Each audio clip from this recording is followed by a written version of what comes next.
Namo tassa bhagavato arahato samma sambuddhassa.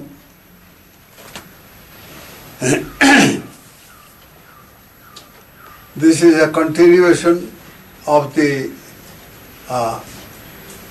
topic which I discussed last time, that is about the potency of action and how you see the six princes who were absolutely innocent about worldly life later became great arhats and so on. Now, we mentioned that we'll elaborate on that in this discourse, so that will be the theme of the talk today. You see, after the Buddha, arrived in his erstwhile state, that is Kapilavatthu, with 20,000 arhats.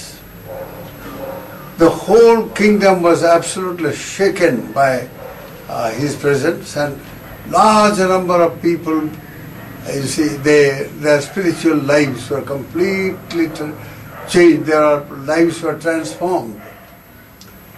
And every day there will be so many, Buddha gave discourses regularly, morning, afternoon, evening. And after hearing, after a month or so, you see, the king had become an anagami.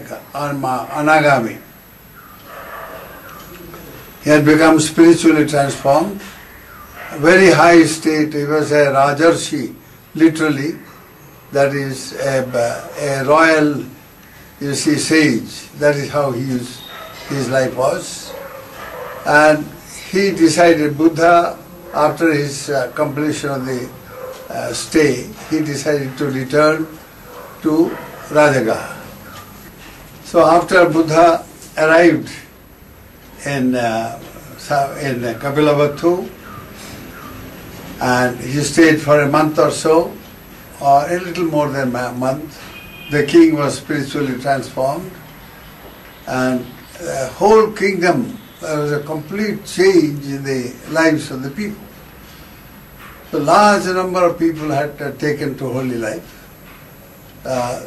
One day the king decided that if Siddhartha Gautama had been a king as the Suryavamshi Kshatriya, they were very proud of their Kshatriya status, the warrior caste Kshatriya status, and he thought, well, he would be surrounded by 1,000 councillors of his own community, of his own Kshatriya group, all Suryavamsha Kshatriyas. And now that he is Dharmaraja, he should be similarly surrounded by holy men who do not fight with the world anymore, but who have fought with themselves and who have won the battle of self-conquest, and so who have now become saints, who have become enlightened monks. So he told his all his community people, he said, look here, this is the thought that had come to my mind. So I would like from every family one young man to come and join the holy order. See, the Buddha had arrived in Kapilavatthu on the full moon day of Vaishakha, the month of May, and he stayed there for more than a month. And during that period, absolutely some kind of a miraculous time for all the people of the state. The great spiritual, enthusiasm and a great spiritual movement everywhere, and people took to spiritual life in a very, very serious way. People who were violent, they decided to give up violence. People who were habitually, those who, the thieves and the dacoits and all that, they gave up their stealing and things like that. And their moral life they completely changed. The Panchashila, the 5 Shila became the rule of conduct for everyone, all voluntarily undertaken. Just the presence of the Buddha, the presence of the Supremely Enlightened One created such a wonderful atmosphere. Yes. Such a wonderful atmosphere that the entire people of the state, you see, their lives had completely changed. So now the king himself also underwent a spiritual transformation. He became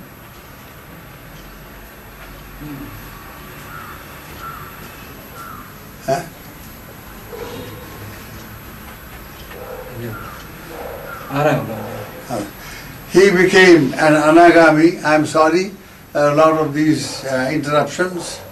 So now, hopefully everything will be all right.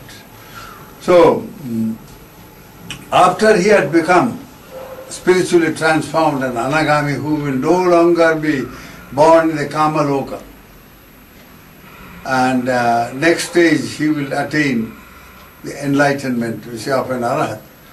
So he decided, one day the thought came to him that, look, if Siddhartha, you see, Gautama had been the king of this great kingdom, which was a vast kingdom it covered not only the foothill areas of Himalaya, right up to the middle ranges of Himalaya, that is modern Nepal, a vast area.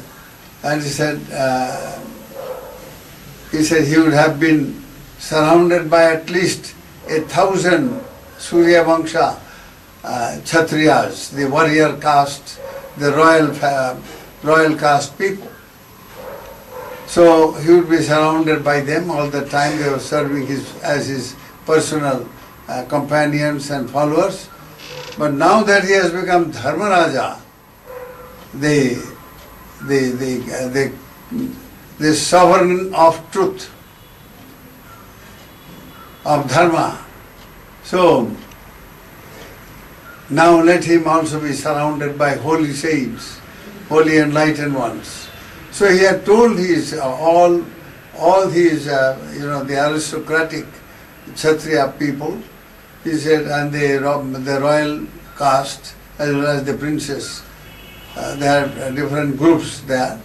So they said, we will contribute one from each family.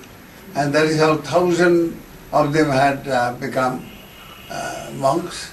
So Buddha went along with them, and the king himself followed the Buddha, and they went to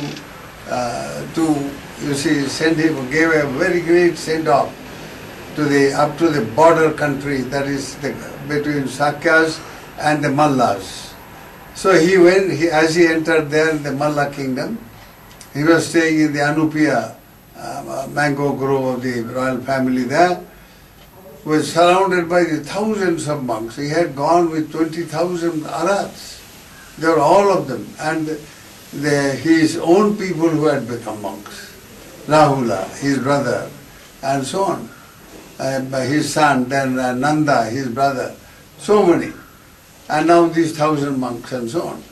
So now, after the king had returned, he said, well, all the families have contributed, I am very happy. So let us now take to spiritual life in a very, very serious way, because ultimately all prosperity in the world comes, you see, only when people follow a certain moral code of conduct. Unless there is a moral purity in the lives of the people, there cannot be prosperity.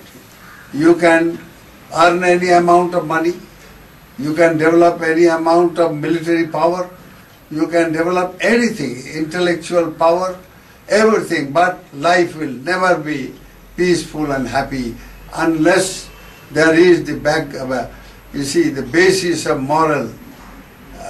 morality for their lives. So as he was giving this talk and all that, the next person, Yuvaraja, that is Maha, he thought, well, in my family, My younger brother is a very, very innocent fellow. He doesn't want to become involved in anything and he's just playing all the time. And yet he's a young man in the 20s and there were others also. So he went and told his brother, look here, one in our family must become a saint, either you or me. We are only two brothers. Now I have got this responsibility of a Yuvaraja. So he said, what is that? What is that monk like?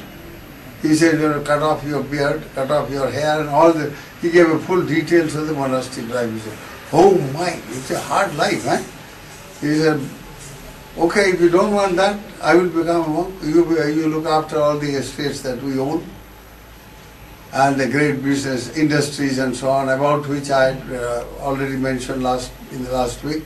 We will not repeat all those again. So now they were owners of vast, properties, agricultural, industrial, agro-industrial, all kinds of things. Very, very rich, and Sakya country was known as the richest in the whole of India. Very, very rich country indeed. So he said, okay, you look after. He said, how to look after?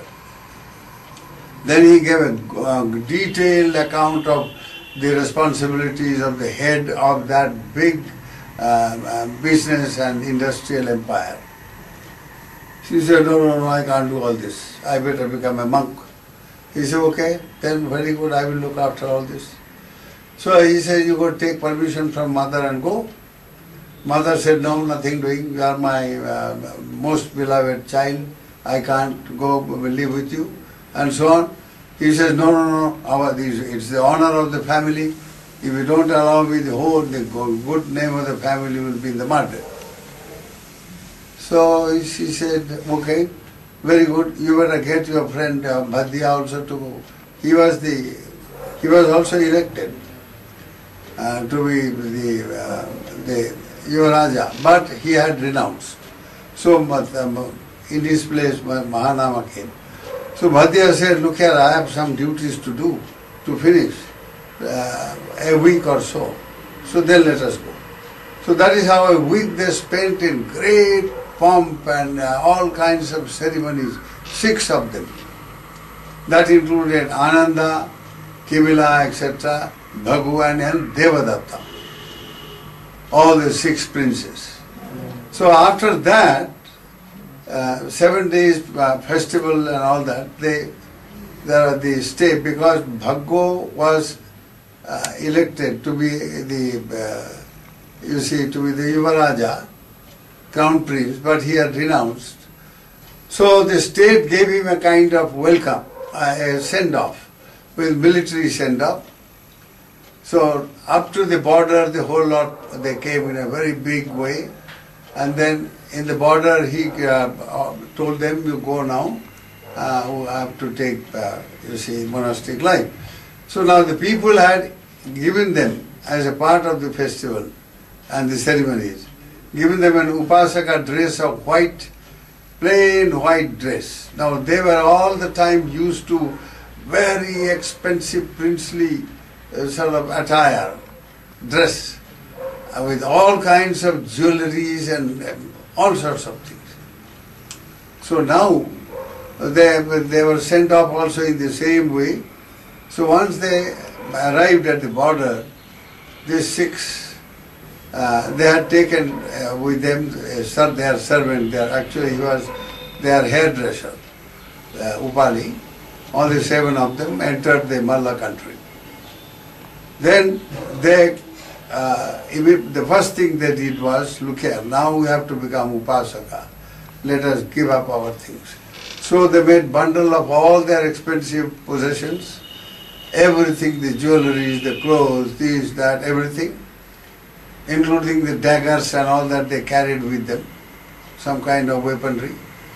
And then made a bundle each one and gave the 6 bundles to this person, Upali.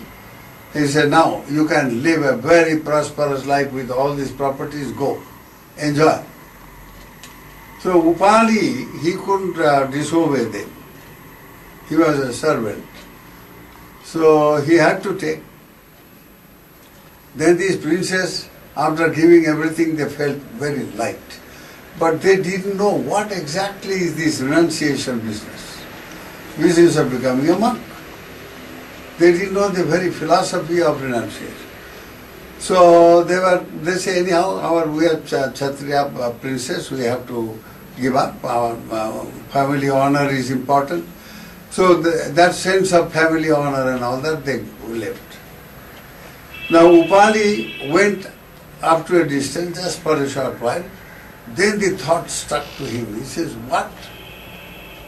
First of all, this Sakyan princess and the Kshatriya race, they are military race.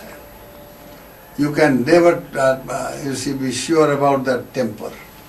If I carry all these very rich, these diamonds, this and that, jewelry, I will be attracting many people to knock off all this.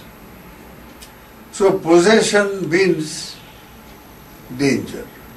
So why should I, by becoming a rich man and all that with this, all the time we live in fear and all that? No. This possession business is no good. Besides, I now have seen right in front of me these princes, so rich and so opulent. Just like you throw your spittle, you throw away like a spit, you spit away a spittle. They just threw away all these very expensive, very rich attire and all that, these jewelries and all that. Why can't I do that? So that is how he says, I too will renounce. I don't want any one of this. So then he just removed all these things, all the bundles, and put one by one in a tree, in the branches, one by one all this, and made a very loud pronouncement saying, I renounce all these. Let anybody who needs them, anybody can have this, it is his property, or her property, or their property. May they all enjoy this, may they be happy. And may I be happy by having nothing. Just become zero. Possession is the source of all problem. So come on, I will become renunciate. That's how he left, and he went very quickly to catch up with the princess, and he caught. Then once he reached there, the princess said, hey, what's the matter? Why have you returned? So he told the entire story. He said, these are my thoughts. Now the princess were absolutely overwhelmed with his thoughts. He said, now we know the purpose of renunciation. Possession is the source of conflict. We have been boasting ourselves as princes and this and that, and possessing so much and all that. Yet our first cousin became the Buddha, gave up everything and became a supremely enlightened one, the savior of the world. Thousands of people have now become arhats, have become, spiritually enlightened and transformed people. Now we have got the philosophy. This man has provided us with the philosophy of renunciation. Not to own does not mean just being dispossessed, but not to be possessive. The important thing is not just be, devoid of possession with external things, but be devoid of possessiveness, the greed, the attachment, the hatred, the delusion. Those are the things to be renounced. And we will renounce. So Bhaddiya was the senior most, he said, look here, we are a proud lot, Good, we'll make this Upali our servant senior to us. We'll go and tell Bhagavan, Bhagavan, you please make him, give him the ordination first, Diksha first, and after that we'll take our monastic Diksha, our ordination. So that he will be senior and we'll have to, pay him respect. He will be our senior. We won't be any more Malik or, masters. and he being servant. No. So, they decided on that. They said, we have got our philosophy of life. So, when they arrived, they went and told the Buddha, this is what happened, Lord, please make him the monk first and then we will become. Buddha knew all these things completely beforehand. So he said, all right, come on. And they became monks. Now these 6 princes later on, all of them became saints except Devadatta. Our story is Devadatta's story. So now, and it is based on the Dhammapada Gatha, where you see, last time I mentioned,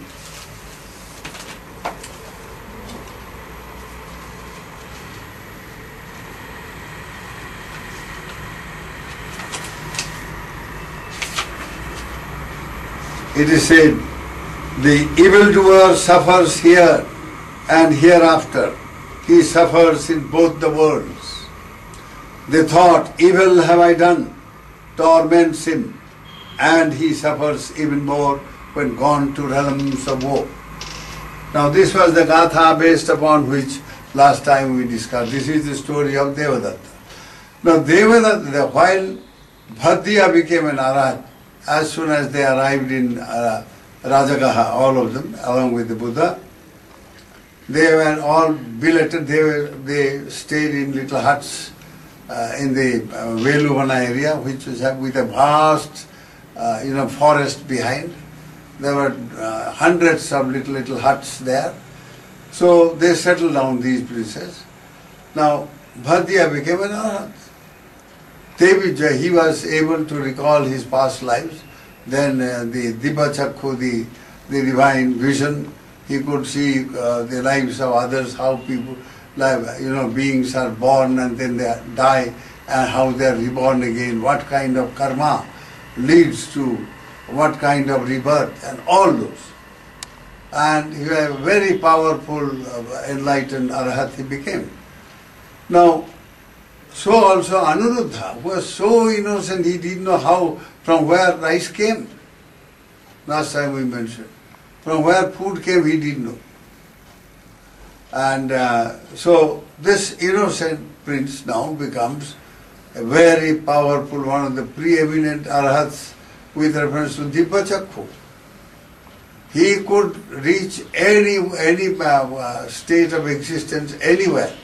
Brahmaloka, Devaloka, everywhere, and with his divine vision he could tell exactly where a person is born after death and what kind of karma led to that kind of existence, and so on. A very extraordinary ability he had. Next only to Moggallana, in that particular, he specialized in that particular power. So then Ananda became a Sotapanna, with very great supernormal ability of memory. He could remember every word of the Buddha. And that is how he recalled whatever the Buddha had said during 45 years of his mission of compassion. During the first council, after the Lord passed away, the monks all gathered together in Rajagaha and they recited the entire teaching of the Buddha in the form of Tipitaka. The 3 baskets. Now the word basket is a metaphor. It's a symbolic term which means, you see, in those days in construction sites, people, the workers, they would carry things in the basket and pass on from one hand to another like that. So this knowledge, the knowledge of, the teachings of the Buddha must be shared. Only knowing the Dhamma is not enough. Dhamma has to become an experience. So by knowledge should grow into such, such intelligence that one puts that knowledge into one's day-to-day life, and life itself becomes a symbol of wisdom. Knowledge must grow into wisdom. The difference between knowledge and wisdom is that while knowledge knows without experiencing what it knows. Now people know that yes, to be angry is very bad. It's a bad karma and it leads to great suffering in future. Yet they can't get out of being angry. They continue to be angry anyhow. So, but once you have cultivated wisdom through the knowledge of Dhamma, the whole thing changes. Knowledge also, wisdom is also knowledge. It's a penetrating insight into reality. That also is a form of knowledge. But what you know, that you live, that you experience. That's the difference. So when you know that anger is bad, as an Arhat, he has no anger at all. So you are completely freed of anger or greed or hatred or jealousy or possessiveness. None of that. So you see, all these Ananda Bhante he had recited the entire Tripitaka, and we have got that. Now today we have this great heritage of the knowledge of Dhamma. It's all the grace of Venerable Ananda. Ananda, Arhat Ananda. It is his gift, so to say. Then Kimbila and Bhagu, the other two princes, they also developed Vipassana and they became Arhats. Only Devadatta developed psychic power because he was just interested, he was not interested in becoming liberated, he was not interested in becoming a saint or an enlightened person, to be free from the bondage of karma and rebirth. No. He didn't bother about the wheel of life, the samsara. All he wanted was power. So he developed power, psychic power, all kinds of powers. So now when they arrived in Rajagaya, they all became enlightened, except this gentleman. So then once, you see, he lived for many years. At a later stage, Devadatta developed a lot of greed and jealousy. It started in, you see, in a place, what you call Kosambi, near Allahabad now. People used to have so much reverence for the, you see, for the Arhats like Sariputta, Moggallana, or Ananda, everybody, they will come and say, well, can I go and have a darshan of Sariputta Bhante, or Ananda Bhante, or Anuruddha Bhante, or Kimila Bhante, like that. But nobody ever spoke of Devadatta, because they knew he is only a power monger. He is not a holy person. So now he became very angry and very, very jealous of all this. So he went back to Radhagaha. He said, well, I'm going to teach them a lesson. That is how the whole thing started. A series of most notorious evil deed leading Devadatta to hell.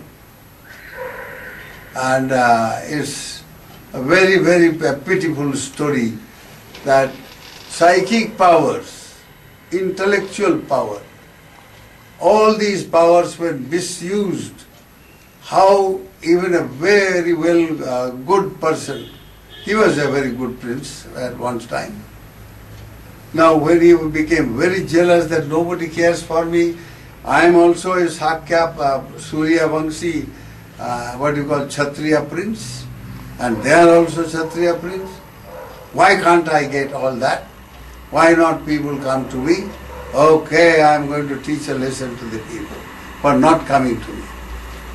It's like a monk telling me, I don't have many devotees, I am going to teach the devotees a good lesson. So have a nice ganja and like these sadhus, and then develop some psychic power and do all kinds of things, show some psychic ability and gather a number of people around you, become famous very quickly, and so you are a saint. Now in India, anybody having psychic power means, here he is a saint, Jivan Mukta. So that is what happened with Devadatta. he used his psychic power one day. He sat down in Dwaraka. He says, well, I can't deal with others. This Bibhisara, he was a great devotee of Buddha. But I can deal with this, his son. That fellow is not happy. He wants to be the king, but his father is old and he doesn't die.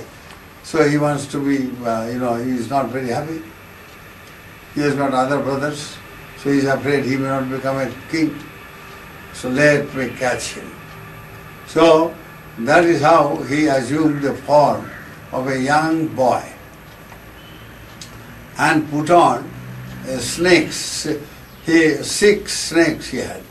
On the head he had a snake like a mukuta, and then on his, on the hands, on the leg, on the body, and then he transported himself to where the prince was sitting, and he was thinking in that bad way. That when can I become a king, and I am getting older. So now the Devadatta went and sat on his lap like this with his psychic ability, with the snakes and all that. This prince got so frightened. Sorry. So he said, my goodness, who are these? He's a great saint, my goodness. He said, oh sir, who are you? Oh my goodness, you must be a god. He said, no, I am Devadatta, I am not God. Okay, but what Devadatta, what? You mean Venerable Devadatta? He said, yes. Oh, sir, you are so great, eh? Yes. I am going to be your guru now. You listen to me, and then I will make you a king in no time. He said, he's going to make me a king, huh? Very good. He made him a guru, and he used to send, food for him, not only him. Devadatta had gathered about 500 other monks with him. All recalcitrant, stupid monks who didn't know, who couldn't differentiate between holiness and psychic power. So, all that, when Devadatta became very famous suddenly, the king, he is the Yuvaraja. Now they conspired, and he said, look here, if you want to become a king, you got to get rid of your father. And that is how he got his father killed, and he became the king. And he said, I am going to become the Buddha. I will kill the Buddha. So he made attempts. He organized a gang of thugs. Several, it's a large thug, some 200 and odd. He sent one man, he said, go, and the Buddha is in the cave there. Go and finish him. And come, I will give you such huge money. Then this man went there to kill the Buddha. But instead of killing, when he approached the Buddha, he was so awe-inspired by the very sight of the Master, and he was projecting thoughts of love, metta, universal love. So this, this killer just fell at the feet of the Lord and said, Lord, I came here to kill, please save me. If I don't, you say, it will take me to Naraka, to hell. Buddha laughed and he said, no, all right, you listen to Dhamma. And this monk became this man, he was gradually, Buddha developed his theme in such a way, he became spiritually transformed, and he became an arahat there, right there. Now here is a point that we should all think very deeply. Here is a man who takes to killing, just for money. He is a paid killer. Now by coming in contact with the Lord, by the spiritual might of the Master, he is spiritually transformed. He becomes a liberated one. So now, when he did not return Devadatta had said 2 persons, he had kept them on the way. He says, as soon as this man, after killing the Buddha, returns, you better finish him off.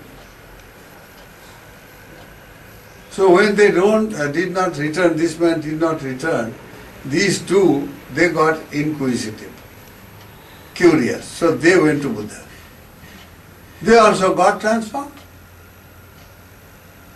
Then he had put 4 more on the way. He had put what is called chain killing. 1 to kill the Buddha, then two on the way, then 4 after it's a jungle area, 4 and then 8, like that. 16, 32, 64, 100, up to 108 person he had done that. One will kill the other. The purpose was completely remove all evidence of killing. Because to kill a Buddha means my whole world, you see, the kingdom will shake and there will be all kinds of problems. So he had planned in this way, but not one of them became, you see, every one of them got converted and all of them became Arhats. So he was very, very disappointed indeed. So he thought of he will finish the Buddha himself. So he went up on the top of the Gijakuta mountain and let a huge boulder down. But this boulder, as it fell, Buddha was walking up and down in the foothill areas. So the boulder came down and hit another huge boulder and just cracked into two, and two sides it divided and nothing happened. But a splinter came and fell at the feet of somewhere and hurt the Buddha's feet. So like that, then he said this Nalagiri, the elephant, you see, they made the elephant mad by giving lot of liquor. It was a killer, Nalagiri was a killer elephant kept in the jail to execute people. So the Buddha was going on the way for Pindapata with monks and whenever Ananda was there. So he said this, he told the jailer, he said, I will promote you, I will get you anything you like, you will become a minister and all kinds of things, and that is how even that attempt failed. So in many ways the Devadatta tried to kill the Buddha, but nothing, he never succeeded. Then he broke the Sangha Veda. But even then, that also failed because Sariputta Bhante went and brought back those monks. So, when at last, you see, he lost all his power, psychic power and everything. And he was in a miserable condition, he was almost dying. So they carried him to Veluvana on a stretcher. He wanted to he wanted to take pardon from the Lord. But such a heinous crime, it was impossible for him to meet. And that is how, when they kept him in front of the monastery where there was a little pond, he wanted to drink some water. But the earth just cracked open and he fell and he died there. So this Gatha, which says that, you see, the evildoer suffers here. He suffered even in this very life, Devadatta, in a most miserable way indeed. And hereafter, then he was reborn in the most woeful state of existence, the hell. He suffers in both the worlds. There he remembers and suffers. The thought, evil have I done. Even before he died, he was all the time tormented by the thought, oh, what a evil I have done indeed. And then torments him all the time. And he suffers even more when gone to realms of woe. In the apaya, in the hell, in the naraka, he was born. So the you see, message of this particular gatha is, nobody can ever avoid the consequences of an action. Why? Every action has power.